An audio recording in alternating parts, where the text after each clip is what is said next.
ভাই ভাই তোমার মানি ব্যাগটা বসছে ভাই। ও মানি ব্যাগ,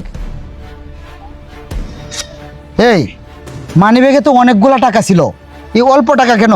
আর টাকাগুলি কোথায়? আর টাকাগুলো কোথায় আমি বলতেছি। ও তো একটা চুর, তুমি কি জানো না? নিশ্চয়ই ওই টাকাগুলো চুরি করছে। হ্যাঁ ভাবি, আপনি এটা কি কইতাছেন? মানি ব্যাগটা টাকা চুরি করে নিছি মানে? এই মানি ব্যাগটা ফসছে, আমি নিয়ে আইছি দরিয়া। মানি ব্যাগটা দিছস ঠিক আছে বুঝলাম, কিন্তু আর টাকাগুলো কোথায়? এই টাকাগুলো বের কর। আর আমি খুব ভালো করে জানি তুই মাঝে মধ্যে কিন্তু আমার ব্যাগ থেকে টাকা চুরি করস, আমার বালিশের নিচ থেকে টাকা চুরি করস, আমার হাজবেন্ডের পকেট থেকে টাকা চুরি করস, তুই মাঝে মধ্যে আমার ডয়ের থেকে টাকা চুরি করস। এই তুই তো একটা চুর, আমি খুব ভালো করে জানি। শুন, আজকে থেকে তোর এই বাড়িতে খাওয়া দাওয়া বন্ধ, আমি তোর জন্য আর ভাত রান্না করবো না, বুঝছস? ভাবি, আপনি আমাকে কেন মিথ্যা অপবাদ দিচ্ছেন? আমি আমার ভাইয়ের মানি ব্যাগ থেকে টাকা চুরি করে নেই, ভাইয়ের পকেট থেকে নেই, আপনার ভ্যানিটি ব্যাগ থেকে টাকা চুরি করে নেই। আপনি শুধু শুধু আমাকে কেন মিথ্যা অপবাদ দিচ্ছেন?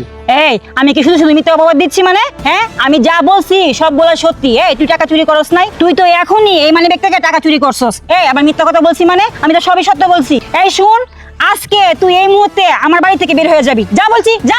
এই চুপ থাকো, তুমি কারে কার বাড়ি থেকে বের করে দিতেছো? এই তোমার সাহস কত বড়? তোমার সাহসটা দিন দিন বেড়েই চলেছে, বুঝছো? এই তুমি কারে কার বাড়ি থেকে বের করে দিতেছো তুমি বুঝতেছো? হ্যাঁ শোনো, তোমাকে একটা কথা বলি, আমার এই মানি ব্যাগে এই অল্প কয়টা টাকাই ছিল। আমি শুধু শুধু মিথ্যা কথা বলছি, মিথ্যা কথা বইলে দেখলাম তোমার ব্যবহারটা। শোনো, আমি মাঝে মধ্যেই খেয়াল করি তুমি ওর সাথে এরকম খারাপ ব্যবহার করো। তুমি মনে হয় ভুলে গেছো ও এই বাড়ির ছেলে আর তুমি এ বাড়ির বউ। তোমার চাইতে ওর অধিকার বেশি, ও আমার আপন ভাই, আমার রক্তের ভাই, বুঝছো? এই তুমি কি করে পারো ওর সাথে খারাপ ব্যবহার করতে?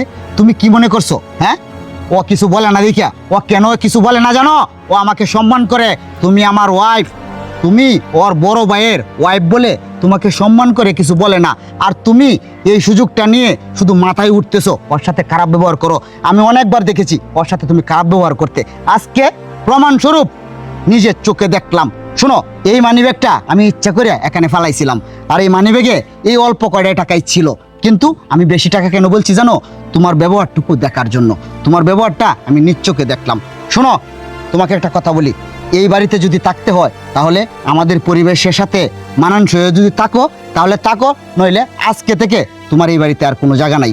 আর সবার সাথে, আমার আত্মীয় স্বজনের সাথে যদি মিলমিশ করে চলতে পারো তাহলে এই বাড়িতে তোমার জায়গা আছে, নইলে তোমার এই বাড়িতে জায়গা নাই। আসলে আমি কি বলবো, আমার না ভুল হয়ে গেছে, আমি আসলে বুঝতে পারি নাই, বুঝছো? আমাকে মাফ করে দাও। এই শোনো, তোমার ভুল হয়ে গেছে মানে এরকম ব্যবহার করা এটা ভুল কয় মানুষে? তুমি ইচ্ছা করে এরকম করছো, তোমার শাসনের অভাব হয়েছে, তোমাকে শাসন করে না বিদায় তুমি মানুষের মাথায় উঠে গেছো, মাথায় উঠে নাচতেছো। শোনো, তোমার কোনো ক্ষমা নাই, তুমি আমার কাছে ক্ষমা চাইবা না।